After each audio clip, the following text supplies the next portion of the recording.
الحمد لله وكفى وسلام على عباده الذين اصطفى أما بعد أعوذ بالله من الشيطان الرجيم بسم الله الرحمن الرحيم لقد جاءكم رسول من أنفسكم عزيز عليه ما عنتم حريص عليكم بالمؤمنين رؤوف رحيم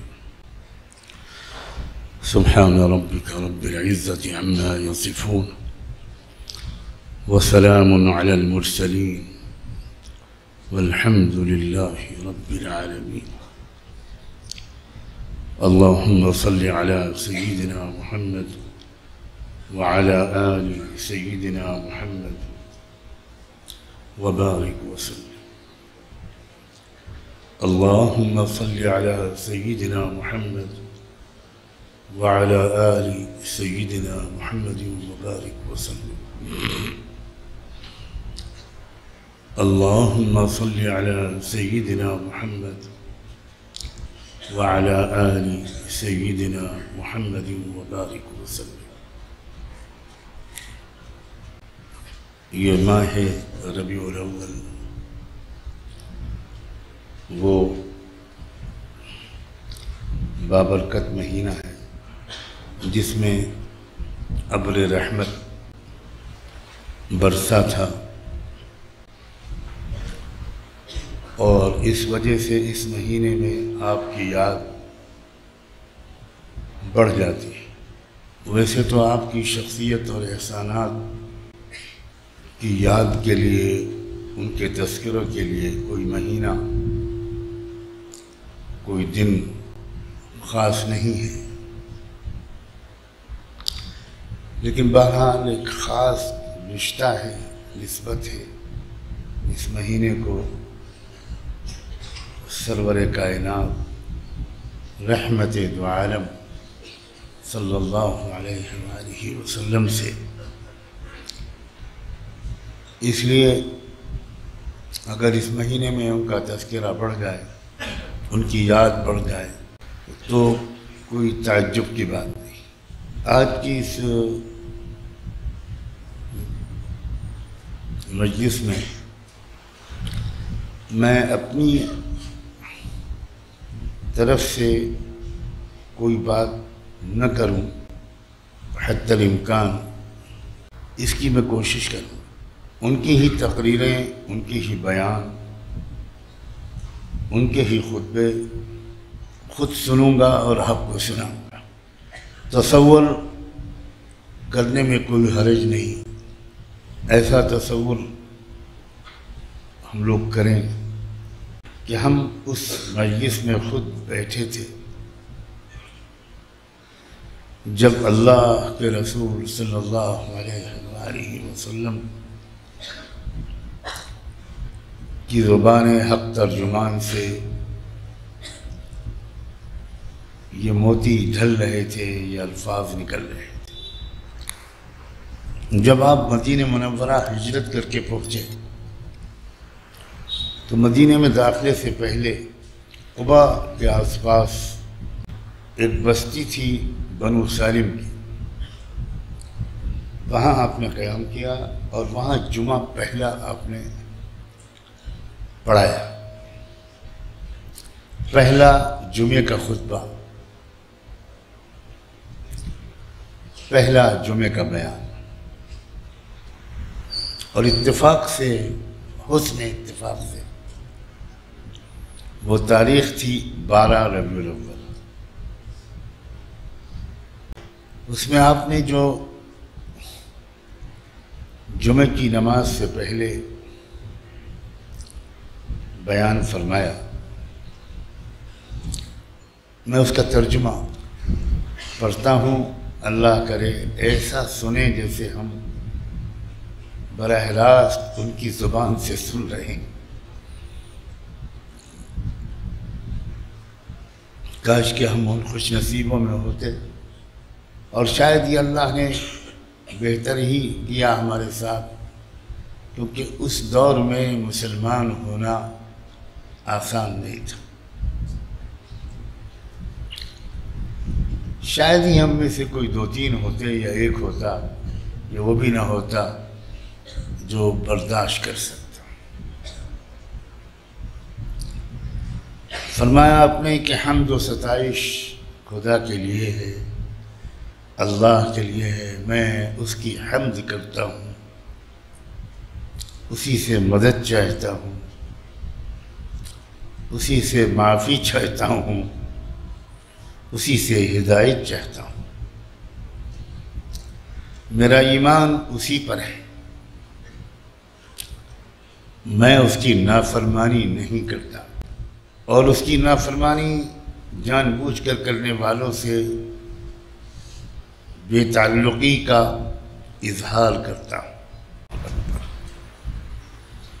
اب بتائیے کہ کیا ہم کہیں ان لوگوں میں تو نہیں شمارے ہیں جن سے اللہ کے رسول کہہ گئے پہلے ہی بیان میں کہ جو نافرمانی اللہ کی کرے میں اس سے میرا کوئی تعلق نہیں۔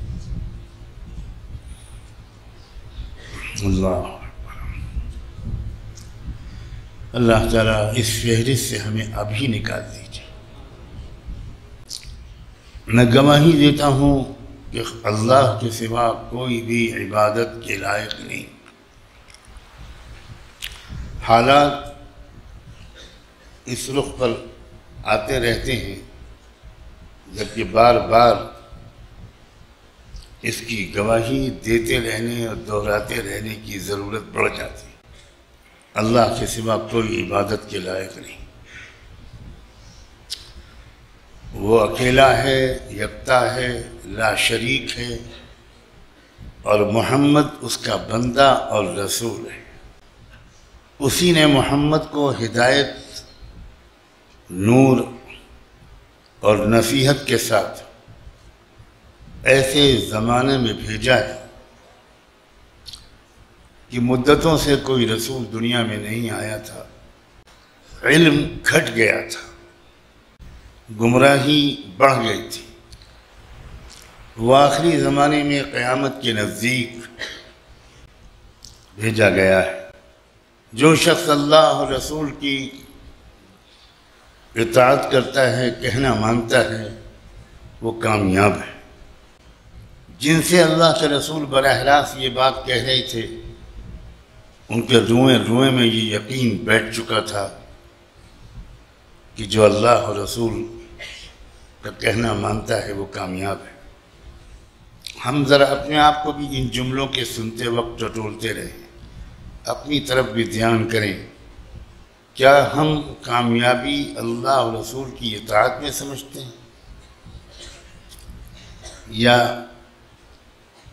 دنیا کی چیزوں میں، مکان میں، سواریوں میں، پیسوں میں، آمدنی میں، کس میں ہم کامیابی سمجھتے ہیں؟ جو اللہ اور رسول کا کہنا مانتا ہے وہ کامیاب ہے، اور جس نے ان کا حکم نہ مانا وہ بھٹک گیا، درجے سے گر گیا اور بڑی گمراہی میں مبتلا ہو گیا۔ مسلمانوں، میں تم کو اللہ سے تقوی کی وصیت کرتا ہوں۔ دل سے جواب دیجئے اللہ کے رسول کو۔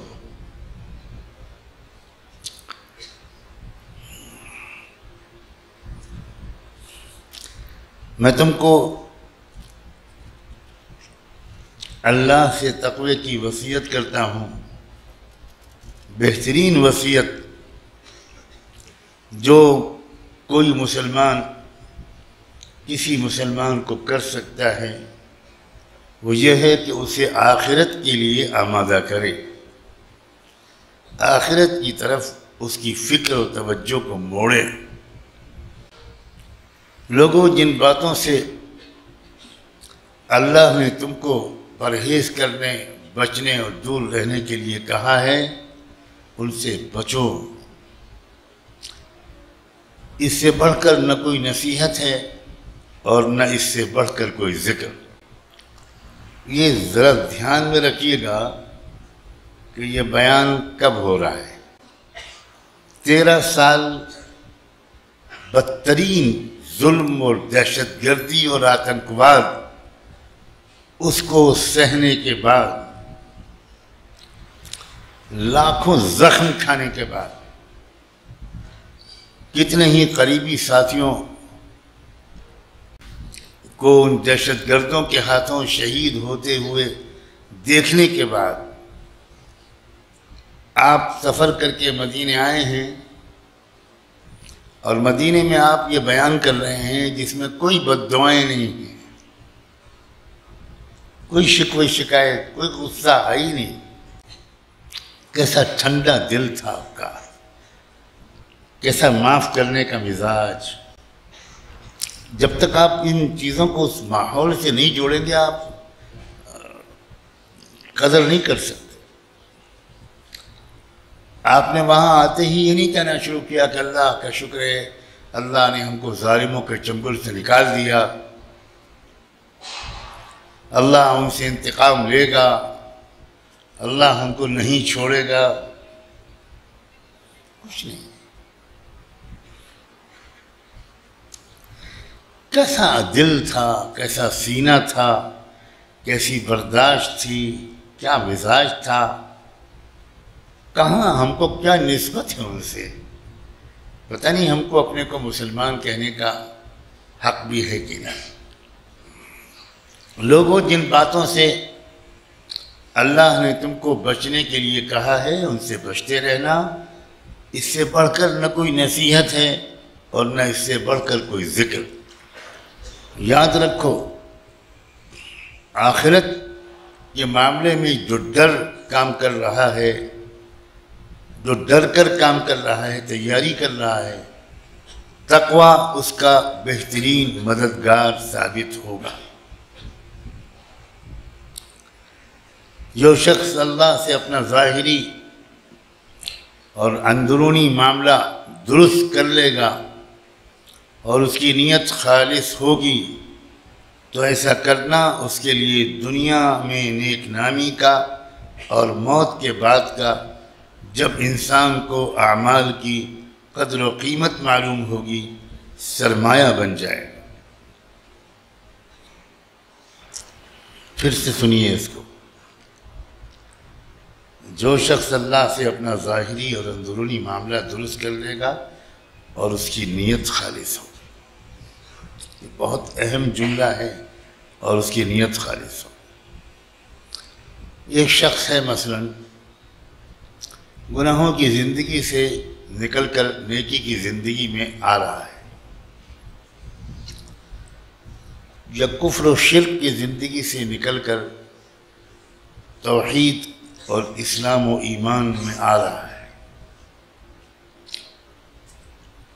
یہاں شیطان جو ہے اگر وہ اس سے نہیں روک پاتا کہ کوئی کفر و شرک سے نکل کر ایمان میں آئے، یا گناہوں کی زندگی سے نکل کر نیکی کی زندگی میں آئے، اگر شیطان اس سے نہیں روک پاتا تو شیطان ایک دوسرا کام کرتا ہے کہ اس آدمی کے اندر غرور اور تکبر اور بڑا پن آنے لگتا ہے کہ میں تو نیک ہوں، میں تو اچھا بن گیا، فلاں کو دیکھو، فلاں کو دیکھو، فلاں کو دیکھو، فلاں کو دیکھو، میں تو مشرک تھا، توحید والا بن گیا، اسلام والا بن گیا، میں نے تو یہ قربانیاں دیں، میں نے تو یہ ہمت کی، مگر دیکھو مسلمانوں کو کتنے خراب ہیں۔ یہ بہت اہم بات ہے۔ پتہ نہیں آپ انسان کی زندگی میں کوئی اچھی تبدیلی آتی ہے تو اب پہلے تو وہ آنے نہیں دیتا شیطان، پہلے کوشش تو یہ کرتا ہے، لیکن پھر اس کی کوشش یہ ہوتی ہے کہ اس انسان کو دوسروں کی خرابیاں نظر آئیں، اور وہ ہر وقت تنقید کرتا رہتا ہے، خرابیاں ڈھونڈتا رہتا ہے۔ اس کو اپنی ترقی، اپنے ایمان کی ترقی، اپنے علم کی ترقی، اسلام کو گہرائی سے سمجھے، اپنے اعمال اور اخلاق کی ترقی، اپنی روحانی کیفیت کی ترقی، اپنی نمازوں کی ترقی، اپنی دعاؤں کی ترقی، ادھر سے توجہ ہٹا کر دوسروں کی اصلاح میں شیطان لگاتا ہے، شیطان. اور یہ انسان آسمان سے گر کر کھجور میں اٹک جاتا ہے، اس پر رنگ نہیں چڑھ پاتا. وہ انسان بھاگ بھاگ کر اپنے بڑوں کی صحبت میں بیٹھ کر ان سے سیکھنے کے بجائے وہ دوسروں ہی کی اصلاح کرتا رہتا ہے. بہت خطرناک حملہ ہے اور بہت سے لوگ اس میں پھنس جاتے ہیں. وہ یہ سمجھتے ہیں کہ یہ تو میرا جذبہ ہے، یہ تو اس لیے ہے کہ میں بہت اچھا مسلمان بن چکا ہوں اور ان سب کو سدھارنا چاہتا ہوں. یہ بالکل شیطان کا وسوسہ ہے. جو انسان واقعی دوسروں کی اصلاح کا سبب بنتا ہے، جن سے دوسروں کو فائدہ پہنچتا ہے، وہ صرف وہ ہوتا ہے جو اپنے کو سب سے چھوٹا سمجھتا رہے، اپنی اصلاح کی کوشش کرتا رہے، سیکھتا رہے، ہر وقت سیکھتا رہے. پھر جب اللہ کو اس سے فائدہ پہنچانا ہوتا ہے، کسی کو پہنچا دیتا ہے اللہ. اسی لیے یہ جملہ اللہ کے رسول نے بڑھایا کہ جو شخص اللہ سے اپنا ظاہری اور اندرونی تعلق درست کر لے گا اور اس کی نیت درست ہوگی، تو ایسا کرنا اس کے لیے دنیا میں بھی نیک نامی کا سبب بنے گا اور موت کے بعد بھی اس کے کام آئے گا. اور جو شخص ایسا نہیں کرے گا وہ قیامت کے دن چاہے گا کہ اس کے اعمال اس سے دور ہی رکھے جائیں. لوگوں، اللہ تم کو اپنے سے ڈراتا ہے، اور مگر یاد رکھنا اللہ اپنے بندوں پر بہت مہربان بھی ہے. جس نے اللہ کے حکم کو سچ جانا اور اس کے وعدوں کو پورا کیا، تو اس کی بابت اللہ کا یہ ارشاد یاد رکھنا کہ ہمارے یہاں بات نہیں بدلتی اور ہم اپنے بندوں پر ظلم نہیں کرتے. حال اور مستقبل میں، ابھی اور آنے والے زمانے میں، اپنے تمام ظاہر اور پوشیدہ کاموں میں اللہ سے تقوی کو پیش نظر رکھنا، سوچتے رہنا کہ اللہ سے میں چھپا نہیں سکتا، کیونکہ تقوی والوں کی بدیاں چھوڑ دی جاتی ہیں، معاف کر دی جاتی ہیں ان کی برائیاں، اور ان کا اجر اور مرتبہ بڑھا دیا جاتا ہے. پہلا بیان ہے مدینے کا اور سارا زور تقوی پر ہے. تقوی والے وہ ہیں جو بہت بڑی مراد کو پہنچیں گے.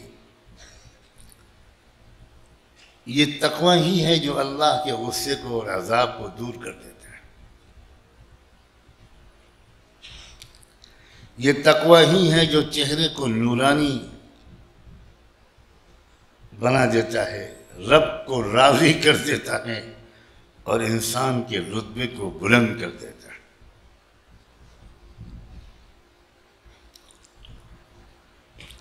مسلمانوں، دنیا کو حاصل کرو مگر اللہ کے حقوق میں کوتاہی نہ کرتے ہوئے.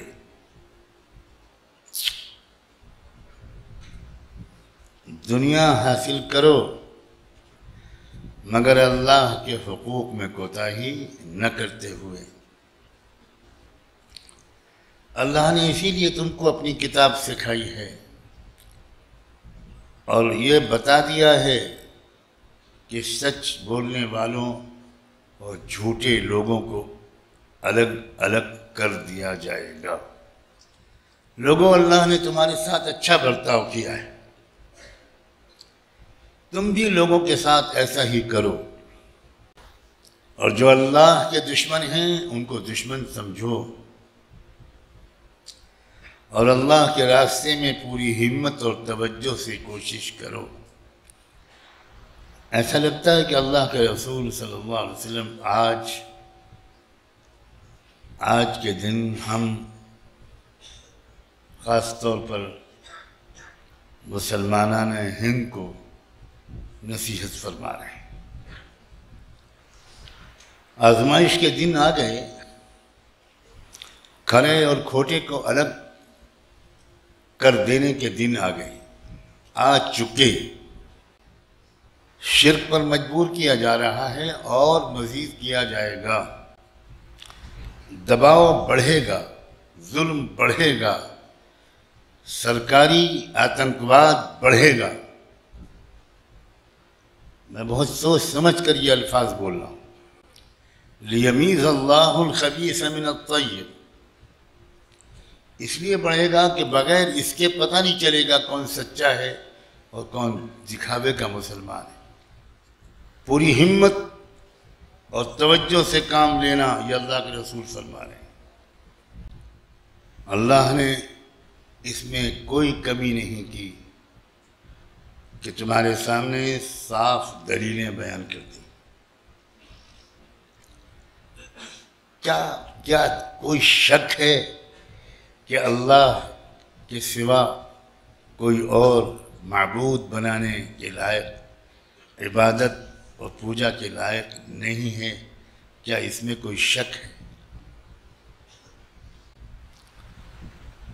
بھولے بھالے کروڑوں جاہل، سیدھے سادے بھولے بھالے معصوم طبیعت کے عام لوگوں کو لوٹتے رہنے، ان کے بھولے پن سے کھیلتے رہنے کے لیے ہر کچھ دن کے بعد کچھ نئے تہوار، کچھ نئے تماشے سامنے آتے ہیں۔ بھولے بھالے عوام کو کچھ تجارت کے ماہر لوگوں نے، میں لفظ بنیا تو استعمال نہیں کروں گا،